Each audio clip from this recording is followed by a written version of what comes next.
Hello നമസ്കാരം ഏവർക്കും പുതിയ വീഡിയോയിലേക്ക് ഇന്ന് ഞാൻ വന്നിരിക്കുന്നത് ബിഗ് ബോസ് മലയാളം സീസൺ 6ന്റെ നാളത്തെ പ്രൊമോ വീഡിയോ അപ്ഡേഷനുമായിട്ടാണ്.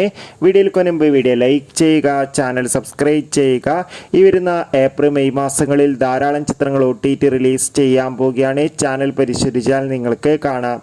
ഏവരും ഏറെ ആകാംക്ഷയോടെയാണ് ബിഗ് ബോസിന്റെ ഓരോ അപ്ഡേഷനും അറിയാൻ വേണ്ടി കാത്തിരുന്നത്. ഈ ആഴ്ചത്തെ ഏറ്റവും പുതിയ വോട്ടിംഗ് അപ്ഡേറ്റ് വീഡിയോ നമ്മുടെ ചാനൽ പരിശോധിച്ചാൽ നിങ്ങൾക്ക് കാണാം. ഇപ്പോൾ നാളത്തെ പ്രൊമോ വീഡിയോ പുറത്തു വന്നിരിക്കുകയാണ്. നാളെ Big Boss Malayalam season 6 weekly task ആണ്. മത്സരാർത്ഥികൾ അങ്ങോട്ടും ഇങ്ങോട്ടും വഴക്കിടുന്നതൊക്കെ കാണാൻ വേണ്ടി സാധിക്കുന്നുണ്ട്. എന്തായാലും കാത്തിരിക്കാം കൂടുതൽ അപ്ഡേറ്റിന്. നിങ്ങളുടെ ഇഷ്ട ബിഗ് ബോസ് മത്സരാർത്ഥി ആരാണ്? തീർച്ചയായും കമന്റ് ബോക്സിൽ രേഖപ്പെടുത്തൂ. ഈ വരുന്ന ഏപ്രിൽ മെയ് മാസങ്ങളിൽ OTT റിലീസ് ചെയ്ത ചിത്രങ്ങളും അതോടുകൂടി മെയ് മാസം ഇനി OTT റിലീസ് ചെയ്യാൻ പോകുന്ന ചിത്രങ്ങളുടെ വീഡിയോ നമ്മുടെ ചാനൽ ഭാഗം പരിശോധിച്ചാൽ നിങ്ങൾക്ക് കാണാം. അപ്പോൾ അടുത്തൊരു വീഡിയോയിൽ കാണും വരെ ഏവർക്കും ബൈ ബൈ.